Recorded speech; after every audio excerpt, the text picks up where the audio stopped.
Dear friends, ಎಲ್ರಿಗೂ ನಮಸ್ಕಾರ. Welcome to ಜ್ಞಾನ ಗಂಗೋತ್ರಿ. ಸೊ ಈ ತರಗತಿಯಲ್ಲಿ ನಾವು inquest current affairs for the date of 29 July 2022 discuss ಮಾಡ್ತಾ ಇದ್ದೀವಿ. ಸೊ ಇನ್ಕ್ವೆಸ್ಟ್ ಕರೆಂಟ್ ಅಫೇರ್ಸ್ ನ 258ನೇ ತರಗತಿ ಇದಾಗಿರುತ್ತೆ. ಸೊ ಈ ಎಲ್ಲ ಪ್ರಚಲಿತ ಘಟನೆಗಳನ್ನ ಇಲ್ಲಿ ಕಾಣ್ತಿರ್ತಕ್ಕಂಥ ಎಲ್ಲ ದಿನಪತ್ರಿಕೆಗಳಿಂದ ನಾವು ಸೋರ್ಸ್ ಮಾಡಿರ್ತೇವೆ. At the end of the presentation we will have given inquest challenge quiz. ಇದರಲ್ಲಿ first 10 students who give the correct answers will be acknowledged in the next presentation. And articles ಮಧ್ಯದಲ್ಲೂ ಕೂಡ ಒಂದು ಪ್ರಶ್ನೆಯನ್ನ ಕೇಳಿರ್ತವೆ, ಅದಕ್ಕೂ ಉತ್ತರವನ್ನ ನೀವು ಕಮೆಂಟ್ ಸೆಕ್ಷನ್ ಅಲ್ಲಿ ತಿಳಿಸಬಹುದಾಗಿರುತ್ತೆ. ಈ ಎಲ್ಲಾ ಚಟುವಟಿಕೆಗಳು ನಿಮ್ಮ ಎಲ್ಲ ಸ್ಪರ್ಧಾತ್ಮಕ ಪರೀಕ್ಷೆಗಳಿಗೆ ಉಪಯುಕ್ತವಾಗಿರ್ತವೆ. So before getting into today's articles, these are the key answers of InQuest challenge number 222. So we appreciate Divakar, Bhagesh, Malaya, Devraj, Mithan, Srishail, Vinay, Ningu, Vijay, Aishwarya for giving correct answers. There are many others also have participated and given correct answers. Thank you very much for your participation. With this, let's get into the first article. ಭಾರತದ ಮೊಟ್ಟ ಮೊದಲ ಸಂಪೂರ್ಣ ಮಹಿಳಾ ಸಹಕಾರಿ bank ಬಗ್ಗೆ discuss ಮಾಡ್ತಾ ಇದೀವಿ. ಅಂದ್ರೆ ಈ ಒಂದು ಸಹಕಾರಿ ಬ್ಯಾಂಕ್ ಏನಿರುತ್ತೆ ಅದನ್ನ 100% ಮಹಿಳೆಯರು ನಿರ್ವಹಣೆ ಮಾಡ್ತಕ್ಕಂಥ ಒಂದು ಬ್ಯಾಂಕ್ ಆಗಿರುತ್ತೆ. ಸೊ ಅದಕ್ಕೆ ಇದನ್ನ ನಾವು India's first all women run cooperative bank ಅಂತ ಕರಿತೇವೆ. ಸೊ ಈ ರೀತಿಯ ಬ್ಯಾಂಕ್ ಅನ್ನ ಯಾವ ರಾಜ್ಯದಲ್ಲಿ ಸ್ಥಾಪನೆ ಮಾಡ್ಲಾಗ್ತಾ ಇದೆ ಅಂದ್ರೆ ರಾಜಸ್ಥಾನದಲ್ಲಿ ಇದನ್ನ ಸ್ಥಾಪನೆ ಮಾಡ್ಲಾಗ್ತಾ ಇದೆ. ಸೊ ಇದಕ್ಕೆ ಸಪೋರ್ಟ್ ಮಾಡ್ತಾ ಇರ್ತಕ್ಕಂಥವ್ರು ಯಾರು ಅಂದ್ರೆ Telangana government Srinidhi cooperative federation, ಅಂದ್ರೆ ತೆಲಂಗಾಣ ಸರ್ಕಾರದ ಶ್ರೀನಿಧಿ ಕ್ರೆಡಿಟ್ ಕೋಆಪರೇಟಿವ್ ಫೆಡರೇಷನ್ ಏನಿರುತ್ತೆ, ಸೊ ಇವರು ಈ ಒಂದು ಬ್ಯಾಂಕ್ ಅನ್ನ ಡೆವಲಪ್ಮೆಂಟ್ ಮಾಡ್ಲಿಕ್ಕೆ MOU ಗೆ ಸಹಿಯನ್ನ ಹಾಕಿರ್ತಾರೆ. ಸೊ ಈ ಬ್ಯಾಂಕ್ ಅನ್ನ ನಾವೇನಂತ ಕರಿತೀವಿ ಅಂದ್ರೆ ರಾಜಸ್ಥಾನ ಮಹಿಳಾ ನಿಧಿ ಬ್ಯಾಂಕ್ ಅಂತ ಕರಿತೇವೆ. ಸೊ ಈ ಒಂದು ಬ್ಯಾಂಕ್ ಅನ್ನ ತೆಲಂಗಾಣ ಶ್ರೀನಿಧಿ ಏನಿರುತ್ತೆ ಸೊ ಅದೇ ಒಂದು ಮಾದರಿಯಲ್ಲಿ ಡೆವಲಪ್ ಮಾಡ್ಲಿಕ್ಕೆ ಈಗ MOU ಆಗಿರುತ್ತೆ. ಸೊ ಇದರ ಮೇನ್ ಪರ್ಪಸ್ ಏನು ಅಂದ್ರೆ ಪ್ರಮೋಟಿಂಗ್ ವಿಮೆನ್ ಎಂಪವರ್ಮೆಂಟ್ ಅಥವಾ ಮಹಿಳಾ ಸಬಲೀಕರಣವನ್ನ ಉತ್ತೇಜನ ಮಾಡ್ತಕ್ಕಂಥದ್ದು ಇದರ ಪ್ರಮುಖವಾದ ಉದ್ದೇಶವಾಗಿರುತ್ತೆ. ಸೊ ಈ ಒಂದು ಬ್ಯಾಂಕ್ ನ ಮುಖಾಂತರ ಯಾರಿಗೆ ಪ್ರಮುಖವಾಗಿ ಸಾಲವನ್ನ ಕೊಡ್ಲಾಗತ್ತಂದ್ರೆ ವಿಮೆನ್ ಸೆಲ್ಫ್ ಹೆಲ್ಪ್ ಗ್ರೂಪ್ಸ್ ಅಂತ ಕರಿತೀವಿ. ಅಂದ್ರೆ ಮಹಿಳಾ ಸ್ವಸಹಾಯ ಗುಂಪುಗಳು ಏನಿರ್ತವೆ ಸೊ ಅವ್ರಿಗೆ ಟೈಮ್ಲಿ ಅಂದ್ರೆ ಸಕಾಲಿಕವಾಗಿ ಸಾಲ ಕೊಡ್ತಕ್ಕಂಥ ಸೌಲಭ್ಯವನ್ನು ವಿಸ್ತರಣೆ ಮಾಡುವ ಸಲುವಾಗಿ ಈ ಒಂದು ಸಹಕಾರಿ ಬ್ಯಾಂಕ್ ಅನ್ನ ಡೆವಲಪ್ ಮಾಡ್ಲಾಗ್ತಾ ಇದೆ. ಹಾಗಿದ್ರೆ ಈ ಒಂದು ಆರ್ಟಿಕಲ್ಗೆ ಸಂಬಂಧಪಟ್ಟಂತೆ ನಾವು ಕೇಳ್ತಾ ಇರ್ತಕ್ಕಂಥ ಪ್ರಶ್ನೆ ಏನು ಅಂದ್ರೆ which constitutional amendment act granted constitutional status and protection for cooperative societies? ಅಂದ್ರೆ ಯಾವ ಸಂವಿಧಾನಿಕ ತಿದ್ದುಪಡಿ ಕಾಯ್ದೆಯು ಸಹಕಾರ ಸಂಘಗಳಿಗೆ ಸಾಂವಿಧಾನಿಕ ಸ್ಥಾನಮಾನ ಮತ್ತು ರಕ್ಷಣೆಯನ್ನ ನೀಡಿದೆ ಅನ್ನೋದನ್ನ ನೀವು ನಮಗೆ ಕಮೆಂಟ್ಸ್ ಅಲ್ಲಿ ತಿಳಿಸಬಹುದಾಗಿರುತ್ತೆ. So with this we have come to the second article. So ಇದು ಎಕನಾಮಿಕ್ಸ್ ಗೆ ಸಂಬಂಧಪಟ್ಟಂತೆ FDI ಫಾರಿನ್ ಡೈರೆಕ್ಟ್ ಇನ್ವೆಸ್ಟ್ಮೆಂಟ್ ಅಥವಾ ವಿದೇಶಿ ನೇರ ಬಂಡವಾಳ ಅಂತ ನಾವೇನ್ ಕರಿತೀವಿ. ಸೊ ಇದಕ್ಕೆ ಸಂಬಂಧಪಟ್ಟಂತೆ ಆರ್ಥಿಕ ವರ್ಷ 2022 ಅಂದ್ರೆ 2022ರ ಹಣಕಾಸು ವರ್ಷಕ್ಕೆ ಸಂಬಂಧಪಟ್ಟಂತೆ ಈ ಒಂದು ವರದಿ ಬಿಡುಗಡೆ ಆಗಿರುತ್ತೆ. ಸೊ ಈ ಒಂದು ವರದಿಯ ಪ್ರಕಾರ ಟಾಪ್ 5 ಕಂಟ್ರೀಸ್ ಅಂದ್ರೆ ಯಾವ ರಾಷ್ಟ್ರಗಳಿಂದ ನಮ್ಮ ದೇಶಕ್ಕೆ ವಿದೇಶಿ ನೇರ ಬಂಡವಾಳ ಹೈಯೆಸ್ಟ್ ಹೂಡಿಕೆ ಆಗಿದೆ ಅಂದ್ರೆ ಸೊ ಇದರಲ್ಲಿ ಫಸ್ಟ್ ಪ್ಲೇಸ್ ಬಂದು ಸಿಂಗಾಪುರ್ ಆಗಿರುತ್ತೆ, ಸೆಕೆಂಡ್ ಪ್ಲೇಸ್ ಅಲ್ಲಿ US, third is Mauritius, fourth is Netherland ಮತ್ತು ಫಿಫ್ತ್ ಸ್ವಿಟ್ಜರ್ಲ್ಯಾಂಡ್ ವತಿಯಿಂದ ಹೈಯೆಸ್ಟ್ ಅಮೌಂಟ್ ಆಫ್ FDI ನಮಗೆ ರಿಸೀವ್ ಆಗಿರುತ್ತೆ. ಸೊ ಈ ರಾಷ್ಟ್ರಗಳು ಪ್ರಮುಖವಾಗಿ 3 ವಲಯಗಳಲ್ಲಿ ಇನ್ವೆಸ್ಟ್ ಮಾಡಿರ್ತವೆ. ಸೊ ಇದರಲ್ಲಿ ಹೈಯೆಸ್ಟ್ ಇನ್ವೆಸ್ಟ್ಮೆಂಟ್ ಯಾವ ಸೆಕ್ಟರ್ ಬಂದಿರುತ್ತೆ ಅಂದ್ರೆ ಕಂಪ್ಯೂಟರ್ ಸಾಫ್ಟ್ವೇರ್ ಮತ್ತು ಹಾರ್ಡ್ವೇರ್ ಸೆಕ್ಟರ್ಗೆ approximately around 25% of the investment ಇಲ್ಲೇ ಬಂದಿರುತ್ತೆ. ಸೊ ಸೆಕೆಂಡ್ ಹೈಯೆಸ್ಟ್ ಬಂದಿರತಕ್ಕಂಥದ್ದು ಸರ್ವಿಸ್ ಸೆಕ್ಟರ್ ಅಥವಾ ಸೇವಾ ವಲಯಕ್ಕೆ ಸೊ ಎರಡನೇ ಅಧಿಕವಾಗಿ FDI ಬಂದಿರುತ್ತೆ ಮತ್ತು ಮೂರನೇ ಸೆಕ್ಟರ್ ಯಾವುದು ಅಂದ್ರೆ ಆಟೋಮೊಬೈಲ್ ಸೆಕ್ಟರ್ಗೆ ಅಧಿಕವಾಗಿ ಇನ್ವೆಸ್ಟ್ಮೆಂಟ್ ಬಂದಿರೋದನ್ನ ನಾವು ನೋಡಬಹುದಾಗಿರುತ್ತೆ. ಹಾಗಿದ್ರೆ ಭಾರತ ದೇಶದಲ್ಲಿರ್ತಕ್ಕಂಥ ರಾಜ್ಯಗಳಲ್ಲಿ ಯಾವ ರಾಜ್ಯಕ್ಕೆ ಹೈಯೆಸ್ಟ್ ಇನ್ವೆಸ್ಟ್ಮೆಂಟ್ ಬಂದಿದೆ ಅಂದ್ರೆ ಕರ್ನಾಟಕ ಸ್ಟ್ಯಾಂಡ್ಸ್ ಫಸ್ಟ್ ವಿತ್ 37.55% ಅಷ್ಟು FDI ಭಾರತದಲ್ಲಿ ಕರ್ನಾಟಕ ರಾಜ್ಯಕ್ಕೆ ಮಾತ್ರ ಬಂದಿರುತ್ತೆ. So Maharashtra is in the second place with around 26%. Delhi is in the third place and fourth place ಅಲ್ಲಿ ನಾವು ತಮಿಳುನಾಡು ಮತ್ತು 5ನೇ ಸ್ಥಾನದಲ್ಲಿ ನಾವು ಹರಿಯಾಣವನ್ನ ನೋಡಬಹುದಾಗಿರುತ್ತೆ. ಸೊ ನಾನು ಇಷ್ಟೊತ್ತು ಏನ್ ಡಿಸ್ಕಸ್ ಮಾಡಿದ್ದೆ ಆ ಎಲ್ಲಾ ಮಾಹಿತಿಯನ್ನ ನಾವು ಇಲ್ಲಿ ಟೆಕ್ಸ್ಟ್ ರೂಪದಲ್ಲಿ ಕೊಟ್ಟಿರ್ತೇವೆ. So this is for your notes making purpose. So ಹಾಗಿದ್ರೆ ಅಲ್ಲಿ ಏನ್ ಪಾಯಿಂಟ್ಸ್ ನ ಬಿಟ್ಟಿದ್ವಿ ಅದನ್ನ ಮಾತ್ರ ನಾವು ಡಿಸ್ಕಸ್ ಮಾಡ್ತಾ ಬರ್ತೀವಿ. ಸೊ ಈ ಒಂದು ವರದಿಯನ್ನ ನಾವೇನಂತ ಕರಿತೀವಿ ಅಂದ್ರೆ ವರ್ಲ್ಡ್ ಇನ್ವೆಸ್ಟ್ಮೆಂಟ್ ರಿಪೋರ್ಟ್ ಅಥವಾ ವಿಶ್ವ ಹೂಡಿಕೆ ವರದಿ ಅಂತ ಕರಿತೇವೆ. ಸೊ ಇದನ್ನ UNCTAD ವತಿಯಿಂದ ಬಿಡುಗಡೆ ಮಾಡ್ತಕ್ಕಂಥ ಒಂದು ವರದಿ ಆಗಿರುತ್ತೆ. ಈ ಒಂದು ವರದಿಯ ಪ್ರಕಾರ ಟಾಪ್ 20 ಹೋಸ್ಟ್ ಎಕಾನಮೀಸ್ ಏನಿದಾವೆ ಅಂದ್ರೆ ಪ್ರಪಂಚದಲ್ಲಿರ್ತಕ್ಕಂಥ 20 ಅತಿಥೇಯ ಆರ್ಥಿಕತೆಗಳೇನಿದಾವೆ ಸೊ ಅದರಲ್ಲಿ 2021ನೇ ಸಾಲಿನಲ್ಲಿ ಭಾರತ ರಾಷ್ಟ್ರ 7ನೇ ಸ್ಥಾನದಲ್ಲಿರೋದನ್ನ ನಾವು ನೋಡ್ಬೋದಾಗಿರುತ್ತೆ. ಅಂದ್ರೆ ಈ ಒಂದು FDI ಮಾಡ್ಲಿಕ್ಕೆ ಫ್ರೆಂಡ್ಲಿ ನೇಷನ್ಸ್ ಅಂತ ನಾವೇನಾದ್ರೂ ಕ್ಯಾಟಗರೀಸ್ ಮಾಡಿದ್ರೆ ಸೊ ಆ ಒಂದು ಪಟ್ಟಿಯಲ್ಲಿ ನಾವು 7ನೇ ಸ್ಥಾನದಲ್ಲಿರೋದನ್ನ ನೋಡ್ಬೋದಾಗಿರುತ್ತೆ. ಸೊ ಅಥವಾ ಭಾರತಕ್ಕೆ ಇನ್ವೆಸ್ಟ್ಮೆಂಟ್ ಬಂದಿರತಕ್ಕಂತ ಒಂದು ಅಮೌಂಟ್ ಅನ್ನ ನೋಡಿದಾಗ ಪ್ರಪಂಚದಲ್ಲಿ ನಾವು 7ನೇ ಸ್ಥಾನದಲ್ಲಿರೋದನ್ನ ನಾವು ನೋಡ್ಬೋದಾಗಿರುತ್ತೆ. ಸೊ ಫಿನಾನ್ಷಿಯಲ್ ಇಯರ್ 2022 ಅಲ್ಲಿ ಸೊ 2022ರ ಆರ್ಥಿಕ ವರ್ಷದಲ್ಲಿ ಹೈಯೆಸ್ಟ್ ಆನ್ಯುಯಲ್ FDI ಬಂದಿರುತ್ತೆ. ಅಂದ್ರೆ ಇತಿಹಾಸದಲ್ಲೇ ನಮ್ಗಿಷ್ಟು ಒಂದು FDI ಬಂದಿರೋದಿಲ್ಲ. ಸೊ 2022ರ ಆರ್ಥಿಕ ವರ್ಷದಲ್ಲಿ 84.835 ಬಿಲಿಯನ್ US ಅಷ್ಟು ಹಣವನ್ನ ನಮ್ಮ ದೇಶಕ್ಕೆ FDI ಮುಖಾಂತರ ವರ್ಗಾವಣೆ ಮಾಡಲಾಗಿರುತ್ತೆ. So Indian government allows FDI up to 100% in non-critical sectors. ಅಂದ್ರೆ ನಮ್ಮ ಒಂದು ಭಾರತ ಸರ್ಕಾರ ಏನಿದೆ ಸೊ ಇದು ನಿರ್ಣಾಯಕವಲ್ಲದ ವಲಯಗಳಲ್ಲಿ 100%ವರೆಗೂ FDI ಅನ್ನು ಅನುಮತಿ ಮಾಡುತ್ತೆ. ಸೊ ಈ ಒಂದು FDI ಏನಿರುತ್ತೆ ಸೊ ಈ ನಾನ್ ಕ್ರಿಟಿಕಲ್ ಸೆಕ್ಟರ್ ಅಂತ ಕರಿತೇವೆ, ಅದಾದ್ಮೇಲೆ ಕ್ರಿಟಿಕಲ್ ಸೆಕ್ಟರ್ ಅಂತ ಕರಿತೇವೆ. ಸೊ ನೆಕ್ಸ್ಟ್ ಪ್ಯಾರಾಗ್ರಾಫ್ ಅಲ್ಲಿ ನಾನು ಕ್ರಿಟಿಕಲ್ ಸೆಕ್ಟರ್ಸ್ ಯಾವುದು ಆ ಒಂದು ಸೆಕ್ಟರ್ಸ್ ಬಿಟ್ಟು ಮಿಕ್ಕಿದ ಎಲ್ಲವನ್ನ ನಾವು ನಾನ್ ಕ್ರಿಟಿಕಲ್ ಸೆಕ್ಟರ್ಸ್ ಅಂತ ಕರಿತೇವೆ. ಸೊ ಇವಾಗ ಯಾವ್ದೋ ಒಂದು ಕಂಟ್ರಿ ಎ ಇರುತ್ತೆ, ಸೊ ಅದು ಇಂಡಿಯಾದಲ್ಲಿ ಇನ್ವೆಸ್ಟ್ ಮಾಡಬೇಕು. ಸೊ ಕಂಟ್ರಿ ಎ ಇಂಡಿಯಾದಲ್ಲಿ ಇನ್ವೆಸ್ಟ್ ಮಾಡಬೇಕಾದ್ರೆ 2 ಪಾಸಿಬಿಲಿಟೀಸ್ ಇರುತ್ತೆ. ಸೊ ಒಂದು ಪಾಸಿಬಿಲಿಟಿನ ನಾವು ಆಟೋಮ್ಯಾಟಿಕ್ ರೂಟ್ ಅಂತ ಕರಿತೇವೆ ಅಥವಾ ಸ್ವಯಂ ಚಾಲಿತ ಮಾರ್ಗ ಅಂತ ಕರಿತೇವೆ. ಸೊ ಆಟೋಮ್ಯಾಟಿಕ್ ರೂಟ್ ಅಂದ್ರೆ ಸೊ ಆ ಒಂದು ಇನ್ವೆಸ್ಟ್ಮೆಂಟ್ಗೋಸ್ಕರ ಬೇರೆ ರಾಷ್ಟ್ರದವರು ಮಿನಿಸ್ಟ್ರಿ ಆಫ್ ಹೋಮ್ ಅಫೇರ್ಸ್ ಅಥವಾ ಗೃಹ ವ್ಯವಹಾರಗಳ ಸಚಿವಾಲಯದೊಂದಿಗೆ ಒಂದು ಅನುಮತಿಯನ್ನ ಪಡಿತಕ್ಕಂತ ಅವಶ್ಯಕತೆ ಇರೋದಿಲ್ಲ. ಅದನ್ನ ನಾವು ಆಟೋಮ್ಯಾಟಿಕ್ ರೂಟ್ ಅಥವಾ ಸ್ವಯಂ ಚಾಲಿತ ಮಾರ್ಗ ಅಂತ ಕರಿತೇವೆ. ಸೊ ಆಟೋಮ್ಯಾಟಿಕ್ ರೂಟ್ ಅಲ್ಲಿ ನಾನ್ ಕ್ರಿಟಿಕಲ್ ಸೆಕ್ಟರ್ಸ್ ಅಂದ್ರೆ ನಿರ್ಣಾಯಕವಲ್ಲದ ವಲಯಗಳಲ್ಲಿ ಮಾತ್ರ ಇನ್ವೆಸ್ಟ್ಮೆಂಟ್ ಮಾಡ್ಲಿಕ್ಕೆ ಅವಕಾಶ ಇರುತ್ತೆ. ಹಾಗಿದ್ರೆ ಕ್ರಿಟಿಕಲ್ ಸೆಕ್ಟರ್ಸ್ ಅಥವಾ ನಿರ್ಣಾಯಕವಾಗಿರ್ತಕ್ಕಂಥ ವಲಯಗಳು ಬಂದಾಗ ಸೊ ಅವರು compulsory ministry of home affairs ಅಥವಾ ಗೃಹ ವ್ಯವಹಾರಗಳ ಸಚಿವಾಲಯದಿಂದ ಅಪ್ರೂವಲ್ ಪಡೆದುಕೊಂಡು ಅವರು ಇನ್ವೆಸ್ಟ್ ಮಾಡ್ಲಿಕ್ಕೆ ಅವಕಾಶ ಇರುತ್ತೆ.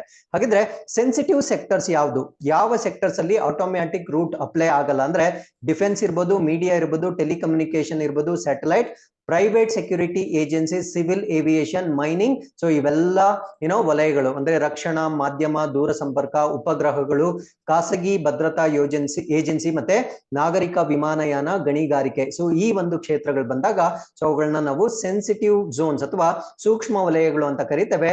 ಸೊ ಈ ಒಂದು ಸೂಕ್ಷ್ಮ ವಲಯಗಳಲ್ಲಿ ಬೇರೆ ದೇಶದವರು ಭಾರತದಲ್ಲಿ ಇನ್ವೆಸ್ಟ್ಮೆಂಟ್ ಮಾಡ್ಬೇಕಾದ್ರೆ MHA ಇಂದ ಅಂದ್ರೆ ಮಿನಿಸ್ಟ್ರಿ ಆಫ್ ಹೋಮ್ ಅಫೇರ್ಸ್ ಇಂದ ಫಸ್ಟ್ ಅಪ್ರೂವಲ್ ಅನ್ನ ತೆಗೆದುಕೊಳ್ಬೇಕಾಗಿರುತ್ತೆ. ಬಟ್ ಇಲ್ಲಿ ಒಂದು ಎಕ್ಸೆಪ್ಷನ್ ಇರುತ್ತೆ.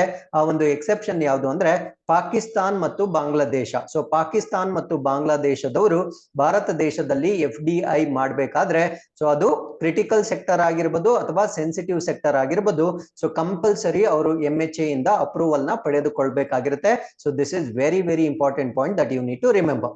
So these two countries are barred from all other countries. So other countries non critical sector ಅಲ್ಲಿ ಡೈರೆಕ್ಟ್ ಆಗಿ ಇನ್ವೆಸ್ಟ್ಮೆಂಟ್ ಮಾಡಬಹುದು. ಪಾಕಿಸ್ತಾನ್ ಮಾತ್ರ, ಬಾಂಗ್ಲಾದೇಶ್ ಮಾತ್ರ ಯಾವುದೇ ಸೆಕ್ಟರ್ ಆಗಿದ್ರು ಅವರು ಅಪ್ರೂವಲ್ ನ ಪಡೆದುಕೊಳ್ಬೇಕಾಗಿರುತ್ತೆ.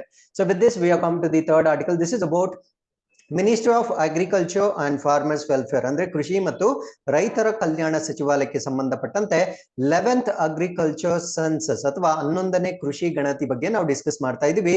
ಸೊ ಈ ಒಂದು ಕೃಷಿ ಗಣತಿ ಏನಿದೆ ಸೊ ಈ ಒಂದು ಗಣತಿ ಈಗ ಲಾಂಚ್ ಆಗಿರುತ್ತೆ, ಇದರ ರಿಪೋರ್ಟ್ ರಿಲೀಸ್ ಆಗಿಲ್ಲ. ಸೊ ಈ ಒಂದು ಸೆನ್ಸಸ್ ನ ಡ್ಯೂ ಟು ಕೋವಿಡ್ ಅದು ತುಂಬಾ ಡಿಲೇ ಆಗಿತ್ತು. ಸೊ ಈ ಒಂದು ಸೆನ್ಸಸ್ ಅಥವಾ ಗಣತಿಯನ್ನ ಕೃಷಿ ಗಣತಿಯನ್ನ ಈಗ ಪ್ರಾರಂಭ ಮಾಡಿರ್ತಾರೆ.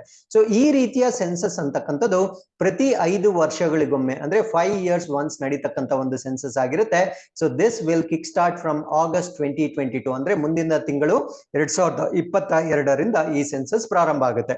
ಸೊ ಈ ಸೆನ್ಸಸ್ ನ ಪ್ರಮುಖ ಉದ್ದೇಶ ಏನು ಅಂದ್ರೆ this will be the main source of information on a variety of agricultural parameters. ಅಂದ್ರೆ ಕೃಷಿಗೆ ಸಂಬಂಧಪಟ್ಟಂತೆ ವಿವಿಧ ನಿಯತಾಂಕಗಳೇನಿರುತ್ತೆ ಅದರ ಒಂದು ಮಾಹಿತಿಯ ಭಂಡಾರ ಇದಾಗಿರುತ್ತೆ.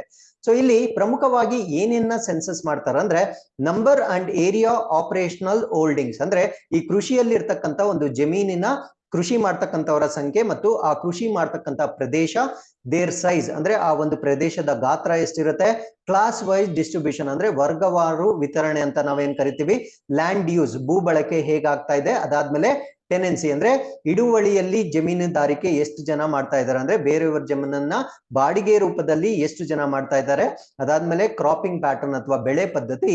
ಸೊ ಈ ಒಂದು ಪ್ಯಾರಾಮೀಟರ್ಸ್ ನ ಇಲ್ಲಿ ಸೆನ್ಸಸ್ ಮಾಡ್ಲಾಗುತ್ತೆ. So for the very first time ಈ ವರ್ಷ ಏನ್ ಮಾಡ್ತಾ ಇದ್ದಾರೆ ಅಂದ್ರೆ ಈ ಸೆನ್ಸಸ್ ನ ಸ್ಮಾರ್ಟ್ ಫೋನ್ಸ್ ಮತ್ತೆ ಟ್ಯಾಬ್ಲೆಟ್ಸ್ ಅನ್ನ ಉಪಯೋಗಿಸ್ಕೊಂಡು ಮಾಡ್ತಾ ಮಾಡ್ತಾ ಇರ್ತಕ್ಕಂಥ ಮೊಟ್ಟ ಮೊದಲ ಸೆನ್ಸಸ್ ಅಥವಾ ಕೃಷಿ ಗಣತಿ ಇದಾಗಿರುತ್ತೆ. So with this we are come to the fourth article. This is about iDEX DIO ಬಗ್ಗೆ ನಾವು ಡಿಸ್ಕಸ್ ಮಾಡ್ತಾ ಇದೀವಿ. ಸೊ ಐಡೆಕ್ಸ್ ಡಿಐಒ ಅಂತಕ್ಕಂಥದ್ದು ಫಸ್ಟ್ ಕ್ವೆಶನ್ ಏನು ಅಂದ್ರೆ ಇದು ಯಾವ ಸಚಿವಾಲಯಕ್ಕೆ ಸಂಬಂಧಪಟ್ಟಿದ್ದು ಅಂತ ಪ್ರಶ್ನೆ ಕೇಳಿದ್ರೆ ಡಿಫೆನ್ಸ್ ಮಿನಿಸ್ಟ್ರಿ ಅಥವಾ ರಕ್ಷಣಾ ಸಚಿವಾಲಯಕ್ಕೆ ಸಂಬಂಧಪಟ್ಟಿದ್ದು ಅಂತ ನಿಮಗೆ ಗೊತ್ತಿರಬೇಕಾಗಿರುತ್ತೆ. ಸೊ ಈ ಐಡೆಕ್ಸ್ ಡಿಐಒ ಅಂತಕ್ಕಂಥದ್ದು ಈಗ 100ನೇ ಒಂದು ಇನೋವೇಷನ್ ಕಾಂಟ್ರಾಕ್ಟ್ ಗೆ ಸಹಿ ಹಾಕಿರುತ್ತೆ. ಸೊ ಇದಕ್ಕಿಂತ ಮುಂಚೆ ವಾಟ್ ಈಸ್ ಐಡೆಕ್ಸ್ ಡಿಐಒ ಅಂತ ಹೇಳಿದ್ರೆ ವೆರಿ ವೆರಿ ಸಿಂಪಲ್. ಸೊ ಈ ಒಂದು ಡಿಫೆನ್ಸ್ ಸಿಸ್ಟಮ್ಸ್ ಏನಿರುತ್ತೆ ಅಂದ್ರೆ ನಮ್ಮ ಒಂದು ರಕ್ಷಣಾ ವ್ಯವಸ್ಥೆಯಲ್ಲಿ ಬಳಕೆ ಮಾಡ್ತಕ್ಕಂಥ ಎಲ್ಲ ಸಲಕರಣೆಗಳೇನಿರುತ್ತೆ ಸೊ ಅದರಲ್ಲಿ ಇನೋವೇಷನ್ ನ ಸ್ಥಾಪನೆ ಮಾಡ್ಲಿಕ್ಕೆ ಅಂದ್ರೆ ನಾವೀನ್ಯತೆಯನ್ನ ಕಂಡುಹಿಡಿಯಲಿಕ್ಕೆ ಯಾವುದೇ ಸ್ಟಾರ್ಟ್ಅಪ್ ಆಗಿರ್ಬೋದು ಆ ಒಂದು ಸ್ಟಾರ್ಟ್ಅಪ್ ಜೊತೆಗೆ ಡಿಫೆನ್ಸ್ ಮಿನಿಸ್ಟ್ರಿ ವತಿಯಿಂದ ಐಡೆಕ್ಸ್ ಡಿಐಒ ಏನೋ ಅಂತಕ್ಕಂಥ ಒಂದು ಇನಿಷಿಯೇಟಿವ್ ಮುಖಾಂತರ ಒಂದು MOU ಮಾಡಿಕೊಡಲಾಗುತ್ತದೆ. ಸೊ ಈ ಒಂದು MOU ನಿಂದ ಈ ಡಿಫೆನ್ಸ್ ಸೆಕ್ಟರ್ ಅಲ್ಲಿ ಇನೋವೇಷನ್ ನ ಪ್ರಮೋಟ್ ಮಾಡ್ತಕ್ಕಂಥದ್ದು ಐಡೆಕ್ಸ್ ನ ಪ್ರಮುಖ ಉದ್ದೇಶವಾಗಿರುತ್ತೆ. ಸೊ ಈ ನಿಟ್ಟಿನಲ್ಲಿ ಐಡೆಕ್ಸ್ ವತಿಯಿಂದ 100ನೇ ಒಂದು ಸ್ಟಾರ್ಟ್ಅಪ್ ಜೊತೆಗೆ ಈಗ ಸಹಿಯನ್ನ ಮಾಡ್ಕೊಂಡಿರ್ತಾರೆ. ಸೊ ಇದ್ರ ಬಗ್ಗೆ ನಾವು ಕಂಪ್ಲೀಟ್ ಆಗಿ ಡಿಸ್ಕಸ್ ಮಾಡ್ತಾ ಬರೋಣ. 100th contract for defence innovation ಅಂದ್ರೆ ಈ ಒಂದು ರಕ್ಷಣಾ ಕ್ಷೇತ್ರದಲ್ಲಿ ನಾವೀನ್ಯತೆಯನ್ನ ನಾವು ಪಡಿಲಿಕ್ಕೆ 100ನೇ ಒಪ್ಪಂದಕ್ಕೆ ಐಡೆಕ್ಸ್ ಅಂತಕ್ಕಂಥದ್ದು ಈಗ ಸಹಿ ಹಾಕಿರುತ್ತೆ. ಸೊ ಐಡೆಕ್ಸ್ ಲಾಂಚ್ ಆಗಿರೋದು 2018ರಲ್ಲಿ ಇದನ್ನ ಲಾಂಚ್ ಮಾಡಿರ್ತಾರೆ. So what is the full form of iDEX ಅಂತ ಕೇಳಿದ್ರೆ ಇನೋವೇಷನ್ಸ್ ಫಾರ್ ಡಿಫೆನ್ಸ್ ಎಕ್ಸಲೆನ್ಸ್ ಅಂತ ಕರಿತೇವೆ. ಸೊ ಈ ಒಂದು ರಕ್ಷಣಾ ವಲಯದಲ್ಲಿ ಇನೋವೇಷನ್ ಅಥವಾ ನಾವೀನ್ಯತೆಯನ್ನ ಸಾಧಿಸ್ತಕ್ಕಂಥ ಒಂದು ಇನಿಷಿಯೇಟಿವ್ ನ ನಾವು ಐಡೆಕ್ಸ್ ಅಂತ ಕರಿತೇವೆ. So this is the flagship initiative of department of defence production. ಈ ಒಂದು ರಕ್ಷಣಾ ಸ್ಟಾರ್ಟ್ಅಪ್ ಗಳನ್ನ ಉತ್ತೇಜನ ಮಾಡ್ತಕ್ಕಂಥ ರಕ್ಷಣಾ ನಾವೀನ್ಯತೆಯಲ್ಲಿ ತೊಡಗಿರ್ತಕ್ಕಂಥ ಯಾವುದೇ ಸ್ಟಾರ್ಟ್ಅಪ್ ಆಗಿರ್ಬೋದು ಅದನ್ನ ಎನ್ಕರೇಜ್ ಮಾಡ್ತಕ್ಕಂಥ ಒಂದು ಇನಿಷಿಯೇಟಿವ್ ನ ನಾವು ಐಡೆಕ್ಸ್ ಅಂತ ಕರಿತೇವೆ. ಸೊ ಇದರ ಆಬ್ಜೆಕ್ಟಿವ್ ಅಥವಾ ಉದ್ದೇಶ ಏನು ಅಂದ್ರೆ provide the platform for co creation ಅಂದ್ರೆ ಈ ಒಂದು ವಲಯದಲ್ಲಿ ರಕ್ಷಣಾ ವಲಯದಲ್ಲಿ ಸಹ ಸೃಷ್ಟಿ ಮಾಡ್ತಕ್ಕಂಥದ್ದು. ಅಂದ್ರೆ ಯಾವುದೇ ಒಂದು ಪ್ರಾಜೆಕ್ಟ್ ನ ಡೆವಲಪ್ ಮಾಡ್ಬೇಕಾದ್ರೆ ಕೋ ಕ್ರಿಯೇಷನ್ ಅಂದ್ರೆ ಕಂಪ್ಲೀಟ್ ಆಗಿ ಅವ್ರನ್ನ ಇಂಡಿಪೆಂಡೆಂಟ್ ಆಗಿ ಬಿಟ್ಬಿಡೋದಿಲ್ಲ. ಸೊ ಅವರೊಟ್ಟಿಗೆ ಈ ಒಂದು ಕ್ರಿಯೇಷನ್ ಏನಿರುತ್ತೆ ಅದರಲ್ಲಿ ಡಿಫೆನ್ಸ್ ವತಿಯಿಂದ ಅಥವಾ ಡಿಫೆನ್ಸ್ ಸೆಕ್ಟರ್ ವತಿಯಿಂದ ಪಾರ್ಟಿಸಿಪೇಟ್ ಮಾಡಲಾಗುತ್ತೆ. So co development in defence sector ಅಂದ್ರೆ ಸಹ ಅಭಿವೃದ್ಧಿ ವೇದಿಕೆಯನ್ನ ಕಲ್ಪಿಸ್ತಕ್ಕಂಥದ್ದು ಐಡೆಕ್ಸ್ ನ ಪ್ರಮುಖವಾದ ಉದ್ದೇಶವಾಗಿರುತ್ತೆ. So engage startups to contribute. So ಪ್ರಮುಖವಾಗಿ ಸ್ಟಾರ್ಟ್ಅಪ್ ಗಳು ಏನಿರ್ತವೆ ಸೊ ಅವುಗಳ ಕಾಂಟ್ರಿಬ್ಯೂಷನ್ ನ ಇನ್ಕ್ರೀಸ್ ಮಾಡ್ಲಿಕ್ಕೆ ಮಾಡಿರ್ತಕ್ಕಂಥ ಒಂದು ಇನಿಷಿಯೇಟಿವ್ ಆಗಿರುತ್ತೆ. ಸೊ ಇಲ್ಲಿ ಪ್ರಮುಖವಾಗಿ ಡಿಫೆನ್ಸ್ ಮತ್ತೆ ಏರೋಸ್ಪೇಸ್ ಏನಿರುತ್ತೆ ಸೊ ರಕ್ಷಣಾ ಮತ್ತು ಏರೋಸ್ಪೇಸ್ ವಲಯದಲ್ಲಿ ಅಧಿಕವಾಗಿ ನಾವೀನ್ಯತೆಯನ್ನ ಸಾಧಿಸಲಿಕ್ಕೆ ಐಡೆಕ್ಸ್ ಅಂತಕ್ಕಂಥ ಒಂದು ಇನಿಷಿಯೇಟಿವ್ ನ ಮಾಡಿರ್ತಾರೆ. ಸೊ ಇದನ್ನ ಇಂಪ್ಲಿಮೆಂಟ್ ಮಾಡ್ತಾ ಇರ್ತಕ್ಕಂಥವ್ರು ಯಾರು ಅಂದ್ರೆ ಡಿಫೆನ್ಸ್ ಇನೋವೇಷನ್ ಆರ್ಗನೈಸೇಷನ್ ಅಂದ್ರೆ ನಮ್ಮ ಒಂದು defence production department of defence production ಅಥವಾ ರಕ್ಷಣಾ ಸಚಿವಾಲಯದ ಒಂದು ಇಲಾಖೆ ಏನಿರುತ್ತೆ ಆ ಒಂದು ಇಲಾಖೆಯ ಅಡಿಯಲ್ಲಿ ಬರ್ತಕ್ಕಂಥ ಡಿಫೆನ್ಸ್ ಇನೋವೇಷನ್ ಆರ್ಗನೈಸೇಷನ್ ಅಂತ ನಾವೇನ್ ಕರಿತೇವೆ. ಸೊ ಇದರ ಮುಖಾಂತರ ಐಡೆಕ್ಸ್ ಅನ್ನ ಕಾರ್ಯಗತಗೊಳಿಸಲಾಗುತ್ತಿದೆ. So with this we are come to the fifth article. This is about conservation of Maharashtra's Lonar lake. So ಮಹಾರಾಷ್ಟ್ರದಲ್ಲಿರ್ತಕ್ಕಂಥ ಒಂದು ಲೋನಾರ್ ಸರೋವರ ಏನಿದೆ ಸೊ ಇದನ್ನ ಸಂರಕ್ಷಣೆ ಮಾಡ್ಲಿಕ್ಕೆ ಈಗ ಇನಿಷಿಯೇಟಿವ್ಸ್ ನ ತೆಗೆದುಕೊಳ್ಳಲಾಗ್ತಾ ಇದೆ. ಸೊ ಈ ಆರ್ಟಿಕಲ್ ನಮ್ಗೆ ಏನಕ್ಕೆ ಇಂಪಾರ್ಟೆಂಟ್ ಅಂದ್ರೆ ಸೊ ಇತ್ತೀಚೆಗೆ ಸುದ್ದಿಯಲ್ಲಿರ್ತಕ್ಕಂಥ ಲೋನಾರ್ ಲೇಕ್ ಅಥವಾ ಲೋನಾರ್ ಸರೋವರ ಯಾವ ಒಂದು ಸ್ಟೇಟ್ ಅಲ್ಲಿ ಬರುತ್ತೆ ಅಂತ ಪ್ರಶ್ನೆ ಆಗ್ಬೋದು. ಸೊ ಎರಡನೇದು ಇಲ್ಲಿರ್ತಕ್ಕಂಥ ವಲ್ನರಬಲ್ ಸ್ಪೀಶೀಸ್ ಯಾವ್ದ್ಯಾವ್ದು ಅನ್ನೋದ್ರ ಬಗ್ಗೆ ನಮ್ಗೆ ಪ್ರಶ್ನೆ ಬರ್ಬೋದಾಗಿರುತ್ತೆ. ಸೊ ಇದ್ರ ಬಗ್ಗೆ ನಾವು ಕಂಪ್ಲೀಟ್ ಆಗಿ ಡಿಸ್ಕಸ್ ಮಾಡ್ತಾ ಬರೋಣ. ಸೊ ಈ ಒಂದು ಲೇಕ್ ಅನ್ನ ಪ್ರಮುಖವಾಗಿ ಡೆವಲಪ್ ಮಾಡ್ತಾ ಇರ್ತಕ್ಕಂಥ ಪರ್ಪಸ್ ಏನು ಅಂದ್ರೆ ಟು ಬೂಸ್ಟ್ ಟೂರಿಸಂ ಅಂದ್ರೆ ಪ್ರವಾಸೋದ್ಯಮವನ್ನ ಉತ್ತೇಜನ ಮಾಡ್ತಕ್ಕಂಥದ್ದು ಇದರ ಉದ್ದೇಶವಾಗಿರುತ್ತೆ. ಸೊ ಈ ಚಿತ್ರದಲ್ಲಿ ನೀವು ನೋಡ್ಬೋದು. So it is the top view of this particular lake. So ಅದನ್ನ ನೋಡಿದ್ರೇನೆ ಗೊತ್ತಾಗುತ್ತೆ ಎಷ್ಟು ಅಟ್ರಾಕ್ಟಿವ್ ಆಗಿದೆ ಅಂತ. ಸೊ ಇದನ್ನೂ ಡೆವಲಪ್ ಮಾಡಿದ್ರೆ ಅಲ್ಲಿರ್ತಕ್ಕಂಥ ಪ್ರವಾಸೋದ್ಯಮವನ್ನ ಇಂಪ್ರೂವ್ ಮಾಡ್ತಕ್ಕಂಥ ಎಲ್ಲ ಸಾಧ್ಯತೆಗಳನ್ನ ನಾವಿಲ್ಲಿ ನೋಡ್ಬೋದಾಗಿರುತ್ತೆ. ಸೊ ಇದು ಪ್ರವಾಸೋದ್ಯಮದ ಜೊತೆಗೆ it is a national Jio heritage site. ಇದು ರಾಷ್ಟ್ರೀಯ ಭೂ ಪರಂಪರೆಯ ತಾಣ ಕೂಡ ಆಗಿರುತ್ತೆ. ಅಂದ್ರೆ ಇವಾಗ ಯುನೆಸ್ಕೋ ವತಿಯಿಂದ ಹೆರಿಟೇಜ್ ಸೈಟ್ಸ್ ಅಂತ ಹೇಗೆ ಪಟ್ಟಿ ಮಾಡ್ತಾರೋ ಸೊ ಅದೇ ರೀತಿಯಲ್ಲಿ ಭಾರತ ದೇಶದಲ್ಲೂ ಕೂಡ ನಾವೇ ನ್ಯಾಷನಲ್ ಜಿಯೋ ಹೆರಿಟೇಜ್ ಸೈಟ್ ಗಳನ್ನ ಪಟ್ಟಿ ಮಾಡ್ತಾ ಬರ್ತೀವಿ. ಆ ರೀತಿಯ ರಾಷ್ಟ್ರೀಯ ಭೂ ಪರಂಪರೆ ತಾಣಗಳಲ್ಲಿ ಈ ಲೂನಾರ್ ಲೇಕ್ ಕೂಡ ಒಂದಾಗಿರುತ್ತೆ. ಸೊ ಇದರೊಟ್ಟಿಗೆ ಇನ್ನೊಂದು ವಿಶೇಷತೆ ಏನು ಅಂದ್ರೆ it is also Ramsar site. So ಇದು ರಂಸಾರ್ ತಾಣಗಳಲ್ಲಿ ಇದು ಒಂದಾಗಿರುತ್ತೆ. ಸೊ ಇದು ಮಹಾರಾಷ್ಟ್ರದ ಯಾವ ಜಿಲ್ಲೆಯಲ್ಲಿ ಇರುತ್ತೆ ಅಂತ ಪ್ರಶ್ನೆ ಕೇಳಿದ್ರೆ ಬುಲ್ದಾನಾ ಡಿಸ್ಟ್ರಿಕ್ಟ್ ಅಥವಾ ಬುಲ್ದಾನಾ ಜಿಲ್ಲೆ ಅಂತ ನಿಮ್ಗೆ ಗೊತ್ತಿರಬೇಕಾಗಿರುತ್ತೆ. So it was formed nearly 52,000 years ago. ಅಂದ್ರೆ ಈ ಒಂದು ಲೇಕ್ ಅಂತಕ್ಕಂಥದ್ದು 52,000 ವರ್ಷಗಳ ಹಿಂದೆ ರಚನೆ ಆಗಿರ್ತಕ್ಕಂಥ ಒಂದು ಲೇಕ್ ಆಗಿರುತ್ತೆ. ಸೊ ಯಾವ ರೀತಿ ಇದು ರಚನೆ ಆಗಿದೆ ಅಂದ್ರೆ ಮೀಟಿಯೋರಾಟ್ಸ್ ಏನಿರುತ್ತೆ, ಸೊ ಅದು ಡೆಕ್ಕನ್ ಪ್ಲಾಟ್ಯೂ ಅಂತ ಏನಿರುತ್ತೆ, ಭೂಮಿಯ ಡೆಕ್ಕನ್ ಪ್ಲಾಟ್ಯೂ ಏನಿರುತ್ತೆ, ಆ ಡೆಕ್ಕನ್ ಪ್ರಸ್ಥ ಭೂಮಿಯ ಮೇಲೆ ಉಲ್ಕಾಶಿಲೆಗಳು ಅಪ್ಪಳಿಸಿದಾಗ ಆ ಒಂದು ಕ್ರೇಟರ್ ಏನ್ ಕ್ರಿಯೇಟ್ ಆಗಿರುತ್ತೆ ಅಥವಾ ಕಂದಕ ಅಥವಾ ಹಳ್ಳ ಏನ್ ಕ್ರಿಯೇಟ್ ಆಗಿರುತ್ತೆ, ಸೊ ಅದು ಈಗ ಲೋನಾರ್ ಲೇಕ್ ಆಗಿ ಪರಿವರ್ತನೆಗೊಂಡಿರುತ್ತೆ. ಸೊ ಈ ಒಂದು ಮೀಟಿಯೋರೈಟ್ ಏನಿರುತ್ತೆ, so that is weighed 2 million tons. ಆ ಒಂದು ಉಲ್ಕಾಶಿಲೆ ಅಂತಕ್ಕಂಥದ್ದು 2 ಮಿಲಿಯನ್ ಟನ್ ತೂಕ ಇರ್ತಕ್ಕಂಥ ಒಂದು ಉಲ್ಕಾಶಿಲೆ ಆಗಿರುತ್ತೆ. ಸೊ ಅದು ಎಷ್ಟು ಸ್ಪೀಡ್ ಅಲ್ಲಿ ಭೂಮಿಯನ್ನ ಅಪ್ಪಳಿಸಿದೆ ಅಂದ್ರೆ 90,000 kilometers per 90,000 kilometers per hour. You can imagine. So 90,000 kilometers ಅಲ್ಲಿ 2 ಮಿಲಿಯನ್ ಟನ್ಸ್ ಇರ್ತಕ್ಕಂಥ ಒಂದು ವಸ್ತು ಭೂಮಿಗೆ ಅಪ್ಪಳಿಸಿದಾಗ ಅಲ್ಲಿ ಎಷ್ಟು ಕಂದಕ ಕ್ರಿಯೇಟ್ ಆಗ್ಬೋದು ಅಂತ ನೀವು ಇಮ್ಯಾಜಿನ್ ಮಾಡ್ಕೊಳ್ಬಹುದು. ಸೊ ಈ ಒಂದು ಸ್ಪೀಡ್ ಅಲ್ಲಿ ಹಿಟ್ ಆದಾಗ 50 metre deep and 1.8 kilometre wide ಆಗಿರ್ತಕ್ಕಂಥ ಒಂದು ಲೇಕ್ ಸೃಷ್ಟಿ ಆಗಿರುತ್ತೆ. ಸೊ ಅದನ್ನೇ ಈಗ ಸಂರಕ್ಷಣೆ ಮಾಡ್ಲಾಗ್ತಾ ಇದೆ. ಸೊ ಈ ಒಂದು ಹಿಟ್ ಆದಾಗ ಅಥವಾ ಇಂಪ್ಯಾಕ್ಟ್ ಆದಾಗ ಅಲ್ಲಿ ರಿಲೀಸ್ ಆಗಿರ್ತಕ್ಕಂಥ ಎನರ್ಜಿನ ಈ ಆಟಮ್ ಬಾಂಬ್ಸ್ ಗೆ ಕಂಪೇರ್ ಮಾಡಿದಾಗ 8 ಆಟಮ್ ಬಾಂಬ್ ಸ್ಫೋಟ ಆದಾಗ ಎಷ್ಟು ಎನರ್ಜಿ ರಿಲೀಸ್ ಆಗುತ್ತೋ ಸೊ ಅಷ್ಟು ಎನರ್ಜಿ ಈ ಇಂಪ್ಯಾಕ್ಟ್ ಆದಾಗ ರಿಲೀಸ್ ಆಗಿರ್ತಕ್ಕಂಥ ಒಂದು ಸಾಧ್ಯತೆ ಇರುತ್ತೆ. ಸೊ ಈ ಒಂದು ಲೇಕ್ ನ ಒಂದು ಸ್ಪೆಷಾಲಿಟಿ ಹೇಳೋದಾದ್ರೆ it is high in salinity and alkalinity. ಅಂದ್ರೆ ಆ ಒಂದು ಲೇಕ್ ಅಲ್ಲಿ ಅಥವಾ ಸರೋವರದಲ್ಲಿ ಲವಣಾಂಶಗಳು ಮತ್ತು ಅಲ್ಲಿರ್ತಕ್ಕಂಥ ಕ್ಷಾರತೆ ಬಹಳ ಜಾಸ್ತಿ ಇರುತ್ತೆ. ಕಾರಣ ಏನು ಅಂದ್ರೆ ಸೊ ಇಲ್ಲಿ ಔಟ್ ಫ್ಲೋ ಇರೋದಿಲ್ಲ, ಅಂದ್ರೆ ನೀರು ಹೊರಗಡೆ ಹೋಗೋದಿಲ್ಲ. ಸೊ ಈ ಚಿತ್ರದಲ್ಲಿ ನೀವು ನೋಡಿರ್ಬೋದು. ಸೊ ಈ ಚಿತ್ರದಲ್ಲಿ ನೀವು ನೋಡಿದ್ರೆ ಗೊತ್ತಾಗುತ್ತೆ. ಸೊ ನೀರು ಒಳಗಡೆ ಮಾತ್ರ ಬರ್ಲಿಕ್ಕೆ ಸಾಧ್ಯ ಇರುತ್ತೆ, ಹೊರಗಡೆ ಹೋಗ್ಲಿಕ್ಕೆ ಸಾಧ್ಯ ಇರೋದಿಲ್ಲ. ಸೊ ಯಾವಾಗ ನೀರ್ ಬರೀ ಒಳಗಡೆ ಬರುತ್ತೆ, ಸೊ ಅದು ಎವಾಪರೇಟ್ ಆದಾಗ ಏನಾಗುತ್ತೆ ಅಂದ್ರೆ ಆ ಮಿನರಲ್ಸ್ ಎಲ್ಲ ಕಾನ್ಸಂಟ್ರೇಷನ್ ಆಗಿ ಅಥವಾ ಆ ಒಂದು ಮಿನರಲ್ಸ್ ಅಥವಾ ಖನಿಜಗಳು ಅಥವಾ ಲವಣಗಳು ಕಾನ್ಸಂಟ್ರೇಷನ್ ಜಾಸ್ತಿ ಆಗೋ ಕಾರಣದಿಂದ ಸೊ ಆ ಒಂದು ಪ್ರದೇಶದಲ್ಲಿ ನಾವು ಸೆಲಿನಿಟಿ ಮತ್ತು ಆಲ್ಕಲಿನಿಟಿನ ಜಾಸ್ತಿ ನೋಡ್ಬೋದಾಗಿರುತ್ತೆ. ಸೊ ಇದು ಇಲ್ಲಿ ಏನೇನಿರುತ್ತೆ ಅಂದ್ರೆ there are some specialized micro organisms, ಅಂದ್ರೆ ಕೆಲವೊಂದು ವಿಶೇಷವಾದ ಸೂಕ್ಷ್ಮ ಜೀವಿಗಳನ್ನ ನಾವು ನೋಡ್ಬೋದಾಗಿರುತ್ತೆ. ಅನೇರೋಬ್ಸ್ ಅಂದ್ರೆ ಅವಾಯುವಿಕ ಜೀವಿಗಳು, ಅವುಗಳನ್ನ ನೋಡ್ಬೋದಾಗಿರುತ್ತೆ. ಸೈನೋಬ್ಯಾಕ್ಟೀರಿಯಾ ಮತ್ತು ಫೈಟೋ ಪ್ಲಾಂಕ್ಟನ್ ಗಳನ್ನ ಇಲ್ಲಿ ನಾವು ಅಧಿಕವಾಗಿ ನೋಡ್ಬೋದಾಗಿರುತ್ತೆ. ಸೊ ಅದ್ರ ಜೊತೆಗೆ it is the home for 160 species of birds. ಅಂದ್ರೆ ಈ ಒಂದು ಸರೋವರದ ಅಕ್ಕಪಕ್ಕದಲ್ಲಿ 160 ಜಾತಿಗಳ ಪಕ್ಷಿಗಳನ್ನ ನಾವು ನೋಡ್ಬೋದಾಗಿರುತ್ತೆ. ಸೊ ಇದರಲ್ಲಿ ವೆರಿ ಇಂಪಾರ್ಟೆಂಟ್ ಬಂದು ವಲ್ನರಬಲ್ ಅಂದ್ರೆ ತುಂಬಾ ದುರ್ಬಲವಾಗಿರ್ತಕ್ಕಂಥ ಏಷಿಯನ್ ಊಲಿ ನೆಕ್ ಅಂತ ಕರಿತೇವೆ. ಸೊ ಈ ಒಂದು ಚಿತ್ರದಲ್ಲಿ ನೋಡ್ಬೋದು. ಸೊ ಊಲಿ ನೆಕ್ ಅಂದ್ರೆ ಅದರ ನೆಕ್ ಉಣ್ಣೆಯ ರೀತಿಯಲ್ಲಿ ಇರುತ್ತೆ. ಸೊ ಆ ರೀತಿಯ ಪಕ್ಷಿಯನ್ನ ನಾವು ನೋಡ್ಬೋದಾಗಿರ್ತು. ಅದಾದ್ಮೇಲೆ ಕಾಮನ್ ಪೋಚಾರ್ಡ್ ಅಂತಕ್ಕಂಥ ಒಂದು ಪಕ್ಷಿ ಎರಡನೇ ಚಿತ್ರದಲ್ಲಿ ನೋಡ್ಬೋದಾಗಿರುತ್ತೆ. ಸೊ ಅದಾದ್ಮೇಲೆ ಗ್ರೇ ಉಲ್ಫ್ ಅಂತ ಕರಿತೀವಿ, ಅಂದ್ರೆ ಬೂದು ಬಣ್ಣದ ತೋಳಗಳಿಗೆ ಆವಾಸ ಸ್ಥಾನವಾಗಿರ್ತಕ್ಕಂಥ ಒಂದು ಲೇಕ್ ಇದಾಗಿರುತ್ತೆ. ಸೊ ಅದರಿಂದ ಇದನ್ನ ಪ್ರಿಸರ್ವ್ ಮಾಡ್ತಕ್ಕಂಥದ್ದು ಬಯೋಡೈವರ್ಸಿಟಿಯ ದೃಷ್ಟಿಯಿಂದ ಕೂಡ ಇದು ಬಹಳ ಇಂಪಾರ್ಟೆಂಟ್ ಆಗಿರುತ್ತೆ. So with this we are come to the 6th article. This is about ministry of earth sciences ಅಥವಾ ಭೂ ವಿಜ್ಞಾನ ಸಚಿವಾಲಯಕ್ಕೆ ಸಂಬಂಧಪಟ್ಟಂತೆ ಸಮುದ್ರಯಾನ್ ಮಿಷನ್ ಬಗ್ಗೆ ನಾವು ಡಿಸ್ಕಸ್ ಮಾಡ್ತಾ ಬರೋಣ. ಸೊ ಏನಿದು ಸಮುದ್ರಯಾನ್? ಸೊ ಹೆಸರಲ್ಲೇ ಇದೆ ನೋಡಿ, ಸಮುದ್ರಯಾನ್ ಅಂದ್ರೆ ಸೊ ಸಮುದ್ರದ ಅಥವಾ ಓಷನ್ಸ್ ನ ತುಂಬಾ ಆಳದ ಪ್ರದೇಶಗಳಲ್ಲಿ ಹೋಗಿ ರಿಸರ್ಚ್ ಮಾಡ್ತಕ್ಕಂಥದ್ದು ಅಥವಾ ಅಲ್ಲಿರ್ತಕ್ಕಂಥ ರಿಸೋರ್ಸಸ್ ಅಥವಾ ಸಂಪನ್ಮೂಲಗಳ ಬಗ್ಗೆ ಸ್ಟಡಿ ಮಾಡ್ಲಿಕ್ಕೆ ಒಂದು ವೆಹಿಕಲ್ ಅನ್ನ ಪ್ರಿಪೇರ್ ಮಾಡ್ತಾರೆ. ಆ ಒಂದು ವೆಹಿಕಲ್ ಏನಿರುತ್ತೆ ಅದ್ರ ಬಗ್ಗೆ ನಾವು ಕಂಪ್ಲೀಟ್ ಆಗಿ ಡಿಸ್ಕಸ್ ಮಾಡ್ತಾ ಬರೋಣ. ಆ ಒಂದು ವೆಹಿಕಲ್ ನ ಯಾವ ಮಿಷನ್ ನ ಅಡಿಯಲ್ಲಿ ಡೆವಲಪ್ ಮಾಡ್ತಾ ಇದ್ದಾರೆ ಅಂದ್ರೆ ಸಮುದ್ರಯಾನ ಮಿಷನ್ ನ ಅಡಿಯಲ್ಲಿ ಡೆವಲಪ್ ಮಾಡ್ತಾ ಇದ್ದಾರೆ. ಸೊ ಭಾರತ ದೇಶದಲ್ಲಿ ಈ ಡೀಪ್ ಓಷನ್ ಮಿಷನ್ ಏನಿದೆ, ಸೊ ಆ ಒಂದು ಓಷನ್ ಅಡಿಯಲ್ಲಿ ಡೆವಲಪ್ ಮಾಡ್ತಾ ಇರ್ತಕ್ಕಂಥ ಓಷನ್ ಮಿಷನ್ ನ ನಾವೇನಂತ ಕರಿತೀವಿ ಅಂದ್ರೆ ಮತ್ಸ್ಯ 6000 ಅಂತ ಕರಿತೇವೆ.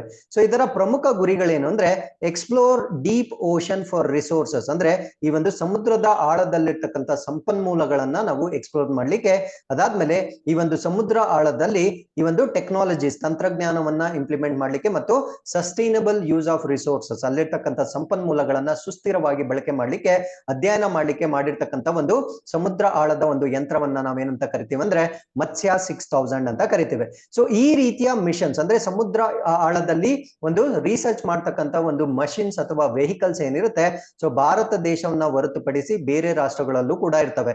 ಸೊ USA ಅಲ್ಲಿ ಈ ರೀತಿಯ 3 ಮಿಷನ್ಸ್ ಇರುತ್ತೆ. ಫ್ರಾನ್ಸ್ ಅಲ್ಲಿ ಒಂದಿರುತ್ತೆ, ಜಪಾನ್ ಅಲ್ಲಿ ಒಂದಿರುತ್ತೆ, ರಷ್ಯಾದಲ್ಲಿ 3, ಚೈನಾದಲ್ಲಿ 4 ಮತ್ತು ಆಸ್ಟ್ರೇಲಿಯಾದಲ್ಲಿ 2 ಇರುತ್ತೆ.